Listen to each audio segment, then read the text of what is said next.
Halo Sobat ATR, perkenalkan nama saya Juniarta Panggabean dari Kantor Pertanahan Kabupaten Deli Serdang.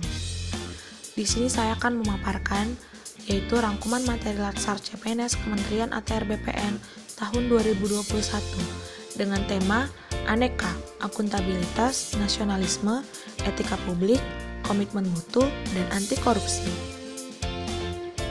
Yang pertama, kita akan membahas apa itu akuntabilitas.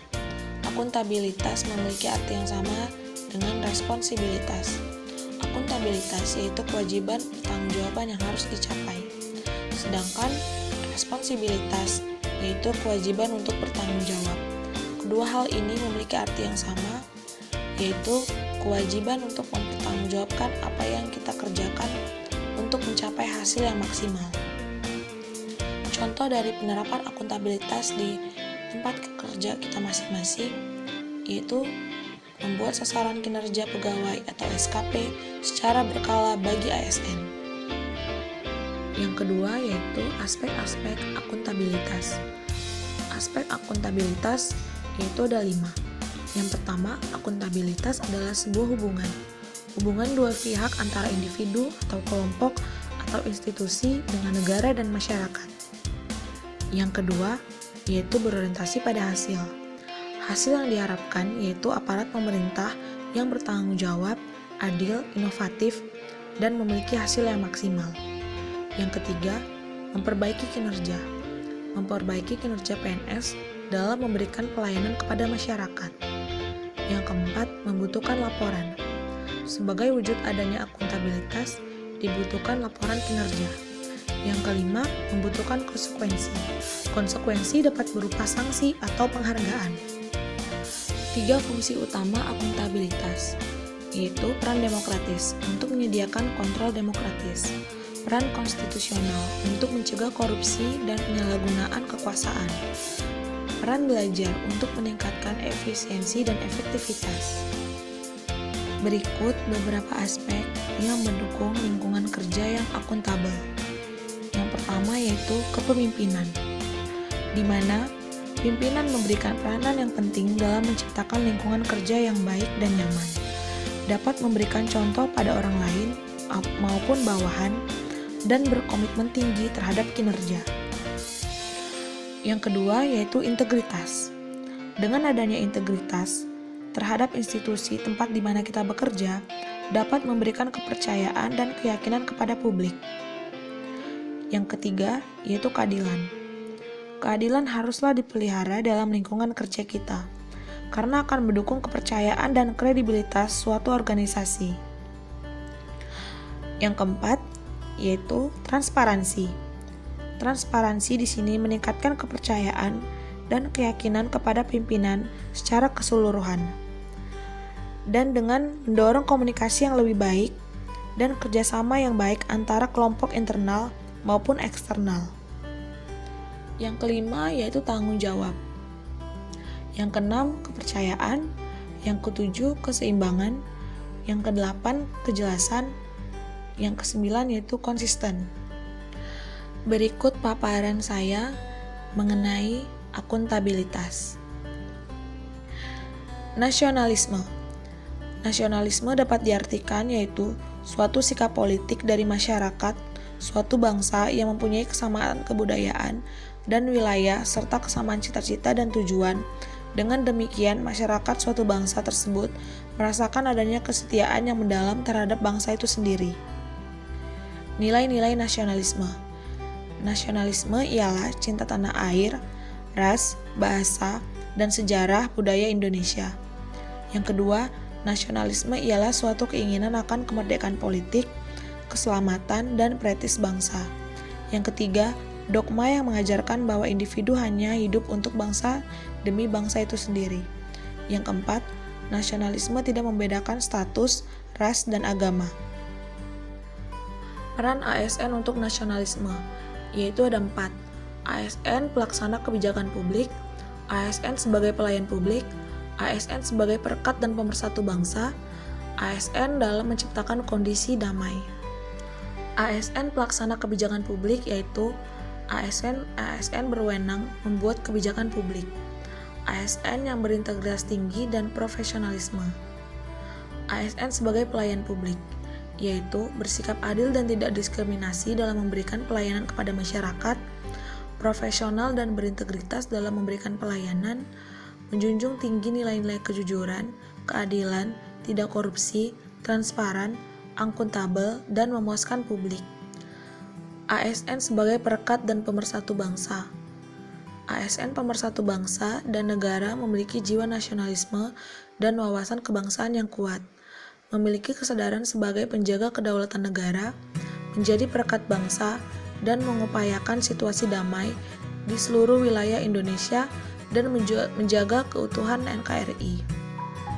ASN dalam menciptakan kondisi damai, yaitu bersikap netral dan adil, mengayomi kepentingan kelompok minoritas, tidak membuat kebijakan diskriminatif, dan tidak menjadi figur teladan di lingkungan masyarakat. Tema yang ketiga yaitu etika publik. Etika publik dapat diartikan sebagai refleksi tentang standar atau norma yang menentukan baik atau buruk, benar atau salah, perilaku, tindakan, dan keputusan untuk mengarahkan kebijakan publik dalam rangka menjalankan tanggung jawab pelayanan publik. Integritas publik menuntut para pemimpin dan pejabat publik untuk memiliki komitmen moral dengan mempertimbangkan keseimbangan antara penilaian kelembagaan, dimensi-dimensi pribadi, kebijaksanaan di dalam pelayanan publik. Dalam pelayanan publik terdapat kode etik. Kode etik adalah aturan-aturan yang mengatur tingkah laku dalam suatu kelompok khusus. Sudut pandangnya hanya ditujukan pada hal-hal prinsip dalam bentuk ketentuan-ketentuan tertulis. Adapun kode etik profesi dimaksudkan yaitu untuk mengatur tingkah laku atau etika suatu kelompok khusus dalam masyarakat melalui ketentuan-ketentuan tertulis yang diharapkan dapat dipegang teguh oleh sekelompok profesional tertentu. Kode etik ASN diatur dalam Undang-Undang Nomor 5 Tahun 2014. Etika dalam pelayanan publik. 3 fokus utama dalam pelayanan publik. Yang pertama, pelayanan publik yang berkualitas dan relevan. Yang kedua, sisi dimensi relektif. Etika publik berfungsi sebagai bantuan dalam menimbang pilihan sarana kebijakan publik dan alat evaluasi. Yang ketiga, modalitas etika, yaitu menjembatani antara norma moral dan tindakan faktual. Dimensi etika publik, yaitu yang pertama, kualitas pelayanan publik. Yang dimaksud adalah moral dalam etika publik menuntutkan lebih dari kompetensi teknis karena harus mampu mengidentifikasi masalah-masalah dan konsep etika yang khas dalam pelayanan publik. Yang kedua, modalitas, terdiri dari akuntabilitas, transparansi, dan netralitas. Yang ketiga, tindakan integritas publik, yaitu tindakan yang sesuai dengan nilai, tujuan, dan kewajibannya untuk memecahkan dilema moral yang tercermin dalam kesederhanaan hidup. Dengan diterapkannya kode etik aparatur sipil negara, perilaku pejabat publik haruslah diubah. Yang pertama, berubah dari penguasa menjadi pelayan. Yang kedua, berubah dari wewenang menjadi peranan. Yang ketiga, menyadari bahwa jabatan publik adalah amanah yang harus dipertanggungjawabkan, bukan hanya di dunia, tetapi juga di akhirat. Sekian pemaparan saya mengenai etika publik. Paparan selanjutnya yaitu dengan tema komitmen mutu. Komitmen dapat diartikan sebagai individu atau kelompok, janji, atau perbuatan. Mutu dapat diartikan sebagai standar, kelayakan, ciri, atau sifat. Namun komitmen mutu diartikan yaitu sebagai pemahaman konsep mengenai efektivitas, efisiensi, inovasi, dan mutu penyelenggara pemerintah.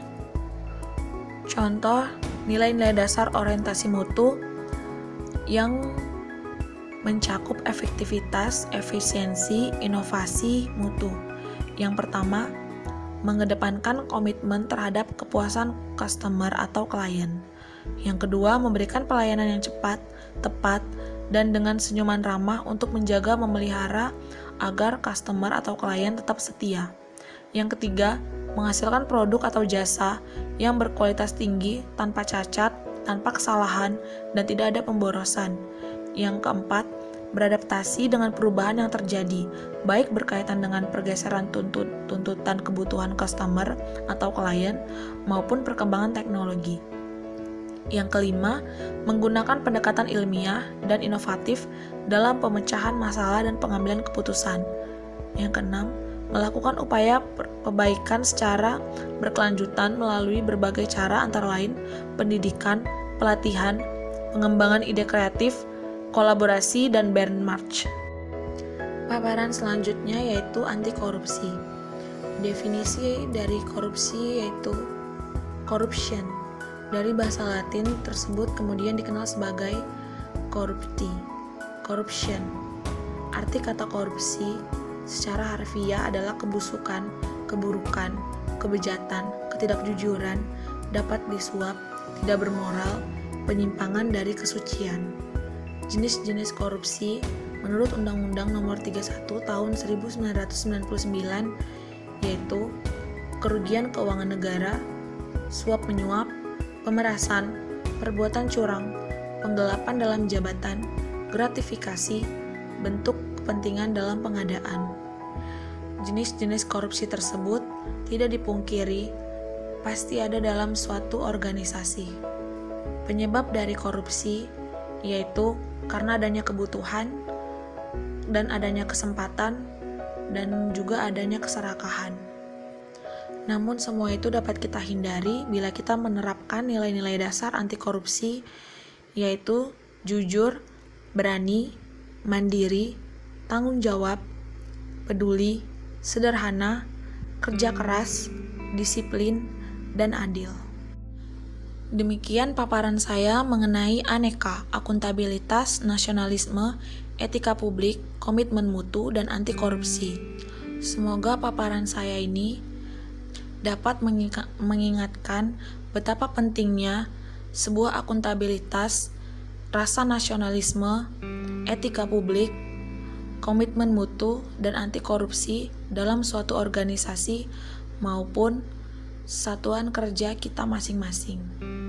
Demikian paparan saya ucapkan terima kasih. Assalamualaikum warahmatullahi wabarakatuh.